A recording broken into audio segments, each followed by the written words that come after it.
As the title indicates, this video is not about how to knit a pattern, but how to read a chart about knitting patterns. This is a cute little hat that I just finished. I followed the chart. It had some very interesting stitches in it, written for right-handed knitters. I am a left-handed knitter, so I have to translate these charts in a way that I come out with the pattern that is intended and not something else. Charted patterns, cut that little bit out, Joe. Knitted patterns are charted. Sometimes it's a Fair Isle chart. Now, a Fair Isle chart, like this little hat, needs no translation. Fair Isle can be knitted left to right. In other words, knit and then flip and purl. Or it can be knitted in the round. And you don't really have to change anything because the chart will tell you what color to use and where to use it. This is actually not Fair Isle. It's actually a double knit hat, which is a very fun project. Anyway, those are not the problem. The problem becomes apparent when you try to knit something that is written for a right-handed person and they are knitting from the right to the left. Is that correct? Knock that out, Joe. The problem begins when you're looking at a pattern that is written for a right-handed, not necessarily a continental knitter, and you need to understand your stitches and the way you manipulate your stitches and what the results are. I have a little video on left-leaning and right-leaning decreases, and it might be worthwhile to look at that one also. But in this one, we have multiple decreases. In fact, this little leaf here takes 4 stitches and turns it into 1, and it twists it. It's decreased from both sides, so you get this pretty little oak leaf. Now, being a left-handed knitter, I have to look at the pattern very carefully and decide how I'm going to accomplish this left-handed. Now, let me show you the chart and let me explain some of the logic that goes behind translating a chart like this, written for a right-handed knitter, into a left-handed chart for a left-handed knitter. I have no problem. Some of the stitches, like this one, is a decrease.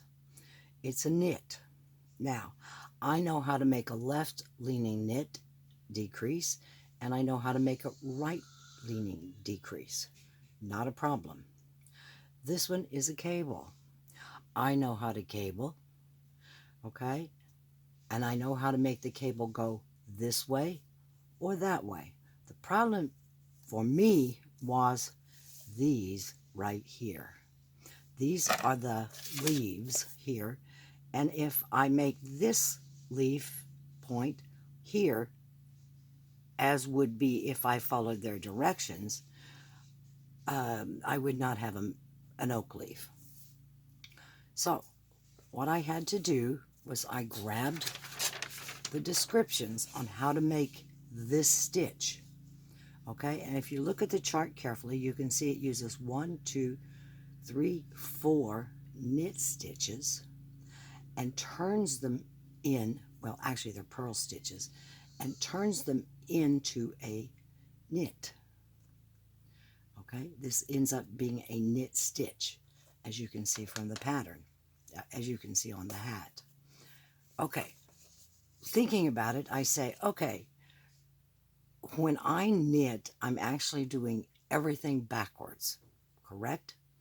So, if they tell me to do this one, okay, I probably should be doing the one they described this way.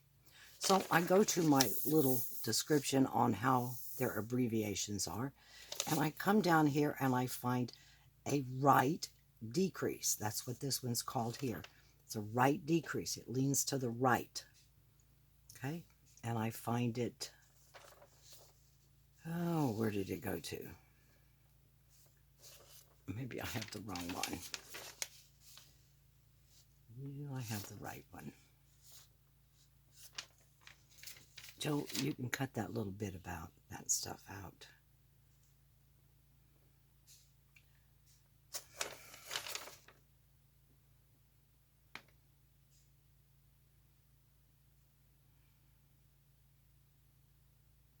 RPC, right purl across. RPC.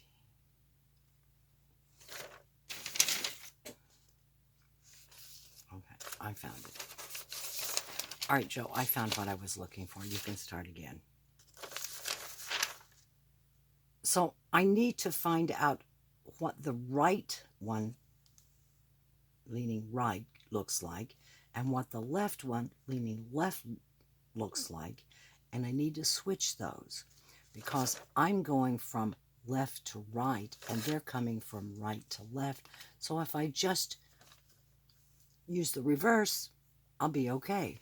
So I find their little stitch guide here, and I find the right purl across decrease, and I read it carefully, and I can do all of those things. But I must remember when I'm doing these decreases that they are going to be left leaning, because in my case they're going to be leaning left, because when I do this one here, this one right here, I'm coming this way, and I'm going to have to make sure all of my stitches are leaning that way to make it look right. And when I get here, I want to make sure all my stitches are leaning right. I hope that's making sense. I practiced it a couple of times on the hat to make sure I got it right and that it was what it was supposed to be. And you can always do that because you can always take those stitches out. Remember that you can always take them out. And if you look at the stitch, it simply says slip 3 stitches to a cable needle and hold in the back, knit 2 together. Now remember, I'm making sure I'm leaning the correct way. So for me, that may be a slip, slip, knit, and it might be a knit 2 together. Okay, turn and purl 2 together. Okay, and back and forth. So when you're reading these charts, you really can do them as a left-handed knitter. You just need to put a little bit of thought into the charts and know which way your stitches are supposed to lean. In this case, I can make a left leaning. I can make a right leaning. Indeed, they will be exactly the opposite of the way a right-handed knitter would be making them. But because I have a chart, I don't have to take that pattern and physically change all of those knit 2 togethers to slip, slip, knits and the other way around. I can just look at the chart. Oh, I need a left leaning decrease or a right leaning decrease, whatever the case might be. Anyway, I'm hoping this makes a little bit of sense. This, I think, is called an intermediate difficulty. It's not an easy one. It's probably intermediate. But as we begin to learn to knit, we should always tackle something that's a little bit above our skill level and work it out. Otherwise, you'll never learn anything new. So I will leave a link below to this free pattern for this cute little hat. Unfortunately, the yarn I used was not exactly the same one that they used, and my gauge is a little off. This will fit my head, but it's a little bit snug and a little bit short, so it'll go to one of my grandchildren. In fact, one of them just loves it, so she'll get it. And when I do it again, I will use a different yarn and maybe one size up on the needles, and hopefully get one that would fit an adult easily. I also looked at it and I decided that I might want a couple more rows of ribbing down here because the hat has a tendency to do this. You know, that stockinette curl, it gets you. And if I had maybe a couple more rows of ribbing down here, it would be easier.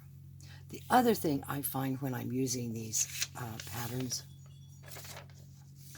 is that if there's something really obvious in the design, I have lots of little markers that I can put on, and to keep from having to count every stitch, I'll put a marker like this little knit row here coming up. I put a marker there, and I kept that marker with it as it went up. So I kept track of where I was on the chart, because this is 55 stitches and it's not divided into tens. I did divide it into tens when I was casting on and doing the rib stitch, but once that was finished, I set my markers to these knit rows and the beginning of the design here, so that I could keep track of where I was at all times. And of course, as you can see, I also mark my rows as I finish them. And if you have a little ruler of any kind, I'm reaching for my little ruler below here.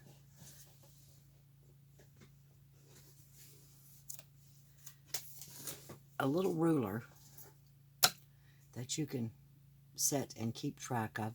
I don't have anything fancier than this. It's only 38 rows of knitting, and that's rather quick. So I hope you have enjoyed, and if you get a chance, you might try this little pattern and learn some new stitches. And like I said, if you're lefty, you're going to have to translate it. You're going to have to look at the chart very carefully, not necessarily follow the what they indicate down here, but know that I'm going to get a right leaning decrease here, a left one here, then my cables are going to go right and not left. And just watch what you're doing and learn to read your knit. Don't just take a pattern as it's written. Learn to read your knit so you understand why you're doing what you're doing and what it should look like. Anyway, I hope this little discussion has helped, and I would ask that if it has, that you like and subscribe, and I'll try to put some more videos out on knitting. I truly love to knit. It's a take-along project for me when I'm in the car or a waiting room or something. Fits in my purse, especially the hats. Maybe not a shawl, but the hats fit in my purse. Thank you very much.